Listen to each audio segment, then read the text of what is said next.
আসসালামু আলাইকুম। Hey guys, কি অবস্থা সবার? আশা করি সবাই ভালো আছো। তোমাদের ভালোবাসায় সাপোর্টার আল্লাহর রহমতে আমি অনেক ভালো আছি। তো আশা করি আজকের ভিডিওর টাইটেল এবং থাম্বনেল দেখে তোমরা অলরেডি বুঝে গেছো যে আজকের ভিডিওর টপিকটা কি। হ্যাঁ, আজকে আমরা তোমাদের দিব ক্যারেক্টার কম্বিনেশন। আর থাম্বনেলে যে তোমরা দেখছো যে আজকেদের মতো ক্যারেক্টার কম্বিনেশন, এটা শুধু তোমাদের দৃষ্টি আকর্ষণের জন্য দেওয়া হয়েছে। আশা করি তোমরা এই বিষয়টা ক্লিয়ার হয়ে গেছো। দেখো ভাই, একটা স্পোর্টস প্লেয়ার হইতে গেলে তুমি একা কিছু করতে পারবে না। এর জন্য তোমাদের প্রয়োজন হবে একটা ভালো স্কোর।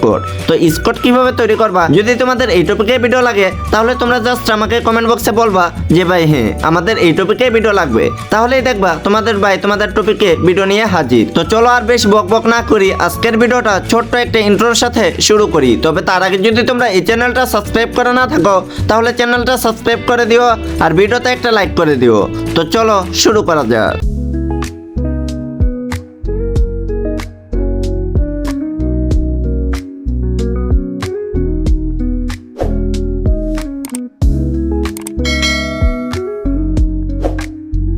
আর ক্যারেক্টার কম্বিনেশন দেওয়ার আগে তোমাদের একটা বিষয় ক্লিয়ার করে দিই, তোমাদের ভাই কিন্তু তোমাদের এই ভিডিওতে 5টা ক্যারেক্টার কম্বো দিবে। হ্যাঁ ভাই, ঠিকই শুনতেছো।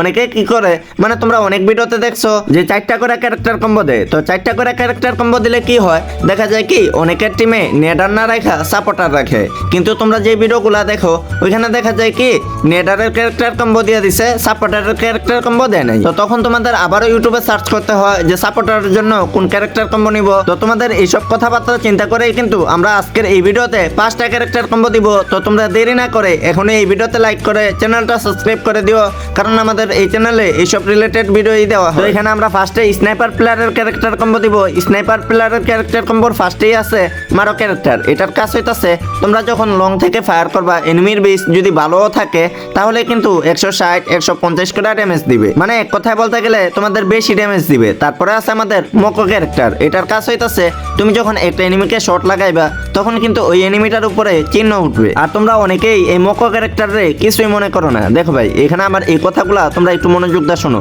মোকো ক্যারেক্টার যখন চিহ্নটা উঠবে তখন তুমি যখন একটা শট দিবা, চিহ্নটা উঠবে, তখন তোমার টিমমেটরা কিন্তু বুঝে যাবে এই প্লেয়ারটা এক শট খাওয়া। তারপরে তোমার টিমমেটরা যদি ওরা 50 ড্যামেজ দেয় তারপরে কিন্তু ওই নক খেয়ে যাবে। আর নক খেয়ে গেলে ওর টিমমেটরা অবশ্যই ওরে রিভাইভ দিতে আসবে। আর তখনই তুমি স্কেলার ছেড়ে দিবা আর তোমার টিমমেটরা ড্যামেজ দিবে, তুমিও কাভার দিবা।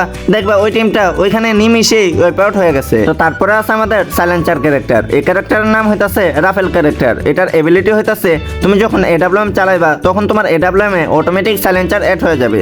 আর তাছাড়াও এটার আরেকটা এবিলিটি হইতাছে তুমি যদি কোনো এনিমিকে নক করো ওই এনিমিটা 3 সেকেন্ডের মধ্যে অটোমেটিকলি ফিনিশ হয়ে যাবে, তুমি কিলটা পাওয়া যাবা। তো তারপরে আছে আমাদের স্কেলার ক্যারেক্টার। এটার এবিলিটি তো আশা করি সবাই জানো যে ওয়াল টু ওয়াল ফাটায় দেয়। তো এটা আর বলার দরকার নাই তেমন ভাবে। আশা করি তোমরা স্নাইপার প্লেয়ারের ক্যারেক্টার কম্বো পেয়ে গেছো। আর তাছাড়া এটাও বুঝে গেছো যে কোন ক্যারেক্টারের কি কাজ। তো তারপরে আমরা আসবো নেডারের ক্যারেক্টার কম্বো নিয়ে। নেডারের ক্যারেক্টার কম্বো হইতাছে ফার্স্টে আমরা অ্যাক্টিভ স্কিলের জায়গায় নিব কোটা ক্যারেক্টার। এটার কাজ হইতাছে এনিমির লোকেশন দেখায় দেয়। আশা করি এটা তোমরা অনেকেই জানো, আবার অনেকেই জানো না, যার কারণে বলে দিতেছি। এটা যখন তুমি অন করবা তখন এনিমির লোকেশন তোমাকে দেখা দিবে, তুমি বুঝতে পারবা যে কোন করে কয়টা এনিমি আছে। তো এটা বুঝা কিন্তু তুমি গ্রেনেড কিংবা লঞ্চার ইউজ করতে পারবা। আর তুমি যখন এই ক্যারেক্টারটা ইউজ করে লঞ্চার মারবা তখন কিন্তু তোমার লঞ্চারটা একবারে পারফেক্ট হইব, কোনো মিস হওয়ার কোনো চান্স নাই। কারণ তুমি দেখতেছো যে কোন করে কয়টা এনিমি আছে, এনিমি কোন পজিশনে খাড়ায় আছে।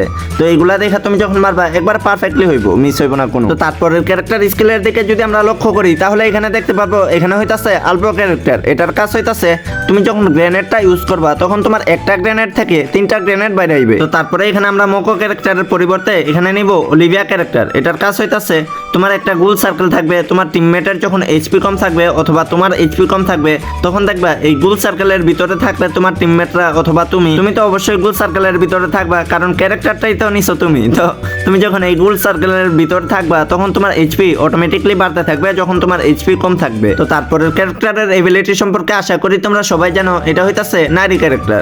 এটার এবিলিটি আমার আর এক্সট্রা ভাবে বলার দরকার নাই, কারণ এটা তোমরা অলরেডি সবাই জানো। তো তারপরে যদি আমরা সাপোর্টারের ক্যারেক্টার কম্বো দেখি, এখানে ফার্স্টেই অ্যাক্টিভ স্কিলের জায়গায় থাকবে কেসি ক্যারেক্টার। এটার কাজ তো তোমরা আশা করি সবাই জানো, এটা হইতাছে রশির মতো টিমমেটরা ধরে রাখে আর এইচপি। তারপরে এখানে আমরা গ্রেনেড ক্যারেক্টারের পরিবর্তে নিব এখানে কাপেলা ক্যারেক্টার। এটার কাজ কি, তোমরা তো সাধারণত ট্রিটমেন্ট গান চিনো তাই না? ট্রিটমেন্ট গান দিয়ে কি করো, তোমার টিমমেটরে হিল করো। তো তুমি যখন এই ক্যারেক্টার স্কিল স্কিলটা নিবা, তারপরে তোমার হাতে যেই গানটাই থাকুক, স্নাইপার, ইউএসপি কিংবা MP5, MP40 যেই গানই থাক, তুমি যখন এই ক্যারেক্টার স্কিলটা নিয়ে তোমার টিমমেটরে যেই কোনো গান দিয়ে ফায়ার করবা, তখন দেখবা ট্রিটমেন্ট গানের মতো তোমার টিমমেটের এইচপি বাড়তেছে। তবে তোমরা যদি বলো যে না আমরা এই ক্যারেক্টার নিব না, এই ক্যারেক্টারের কাজ আমরা ট্রিটমেন্ট গান দিয়ে চালাতে পারবো, তখন আমি বলবো এনিমির বেস ভেঙে দেওয়ার জন্য তুমি এই কাইরোস ক্যারেক্টারটা ইউজ করতে পারো। তারপরে যদি এখানে আমরা দেখি অলিভিয়া ক্যারেক্টার আর নাইরি ক্যারেক্টার, এখানে আর কোনো পরিবর্তন নাই, এখানে এই দুইটা ক্যারেক্টারই থাকতেছে। আর এগুলার এবিলিটি তো তোমাদের আগেই বলে দিছি। আর গাইস আমি সবার কাছে আন্তরিকভাবে দুঃখিত আর সরি, কারণ হইতাছে আমি তোমাদের ক্যারেক্টার স্কিলের কম্বোর সাথে এখানে পেটের স্কিলটা দিতে ভুলে গেছি। মানে ফার্স্ট রাশার কোন পেট নিবে আর সেকেন্ড রাশার কোন পেট নিবে, নেডার কোন পেট নিবে, এগুলা দিতে ভুলে গেছি। তো কোনো সমস্যা নাই, এখন দিয়ে দিতেছি। তোমরা ফার্স্ট রাশার যারা আছো তোমরা এই রকি ক্যারেক্টারটা ইউজ করতে পারো, মানে রকি পেটটাই ইউজ করতে পারো। সরি, এই রকি পেটের এবিলিটি হইতাছে তোমার ক্যারেক্টার যখন শেষ হয়ে যাবে, তোমার ক্যারেক্টারটা ফাস্ট ফুল করে দেওয়ার জন্য, দ্রুত ফুল করে দেওয়ার জন্য এই রকি পেটটা কিন্তু সাহায্য করে থাকে। তো এটা কিন্তু শুধু ফার্স্ট রাশার যারা আছো তারাই নিবা। আর বাদ বাকি যে তিনটা প্লেয়ার মানে সাপোর্টার, সেকেন্ড রাশার আর স্নাইপার, তোমরা কিন্তু অবশ্যই অরবন পেটটা নিবা। এই অরবন পেটের কাজ হইতাছে তোমরা ম্যাপের ভিতরে ঢুকে এখানে টিপ দিয়ে তোমার যেখানে মন চায় ওইখানে পেট মেরা দেখতে পারবা যে এনিমি আছে কিনা। আর অবশ্যই পেটটা বেন্ডিং এর উপরে মারবা। বেন্ডিং এর উপরে মারলে কি হয়, এনিমি যদি থাকে তাহলে বাইজা যায়, আর যদি আশেপাশে মারো তাহলে এনিমি কিন্তু সহজে বাজে না। তো তোমরা পেটটা অবশ্যই বেন্ডিং এর উপরে মারবা। তো তারপরে যদি আমরা সেকেন্ড রাশারের ক্যারেক্টার স্কিলের কম্বো দেখি, এখানে আমরা দেখতে পারবো ফার্স্টে অ্যাক্টিভ স্কিলের জায়গা আছে এখানে আমাদের অস্কার ক্যারেক্টার। এটার এবিলিটি তো জানোই, ওয়াল টু ওয়াল ফাটায় এনিমিকে ড্যামেজ দেয় আর এনিমিকে একবারে আওলা আলায় ভাই। তো তারপরে যদি এখানে আমরা দেখতে পারি তাহলে দেখবো এখানে আছে জোসেফ ক্যারেক্টার। এটার এবিলিটি হইতাছে তোমাকে যখন এনিমি ড্যামেজ দিবে তখন তোমার মুভমেন্ট অটোমেটিকলি বাইরে যাবে। তো তারপরে আছে এন্ড্রো ক্যারেক্টার আর নারী ক্যারেক্টার। তারপরে যদি এখানে আমরা ফার্স্ট রাশারের ক্যারেক্টার স্কিলের কম্বো দেখি তাহলে এখানে আমরা দেখতে পারবো অ্যাক্টিভ স্কিলের জায়গা আছে তাৎসুয়া ক্যারেক্টার। তারপরে যদি এখানে আমরা দেখি জোসেফ ক্যারেক্টার আছে, এই জোসেফ ক্যারেক্টার চেঞ্জ করার কোনো দরকার নাই। তারপরে এখানে এন্ড্রো ক্যারেক্টারের পরিবর্তে তোমরা এখানে ফোর্ট ক্যারেক্টারটা নিতে পারো। এই ক্যারেক্টারটা তোমাদের এইচপি বাড়ায় দিবে, মানে তোমরা ড্যামেজ খাওয়ার সাথে সাথে তোমাদের এইচপি বাড়তে থাকবে। আবার তোমাদের কেসি ধরবে, তারপরে তোমরা ওয়াল ইউজ করবা, তোমাদের এইচপি কমবেই না। মানে ফার্স্ট রাশার যদি নক হয়ে যায় তাহলে কিন্তু টিমের অনেকটা অ্যাডভান্টেজ কমে যায়, অনেকটা পাওয়ার কমে যায়। তো এর জন্য কিন্তু ফার্স্ট রাশারকে আমি শুধু এইচপির উপরে রাখছি, মানে সবগুলা এইচপির ক্যারেক্টার দিছি। আশা করি তোমরা সবকিছু বুঝতে পারছো আর ক্লিয়ার হয়ে গেছো। আর তোমাদের এই ক্যারেক্টারের স্কিলের কম্বোটা কেমন লাগছে ওইটা অবশ্যই কমেন্টে জানাতে ভুলবা না। আর যদি ভিডিওটা ভালো লাগে তাহলে ভিডিওতে একটা লাইক আর চ্যানেলে একটা সাবস্ক্রাইব করতে অবশ্যই ভুলবা না। তো দেখা হবে নতুন কোনো ভিডিওতে, ততক্ষণ পর্যন্ত আশা করি সবাই ভালো থাকবা, সুস্থ থাকবা। দেখা হবে নতুন কোনো ভিডিওতে। আজকের জন্য এই পর্যন্তই, আল্লাহ হাফেজ।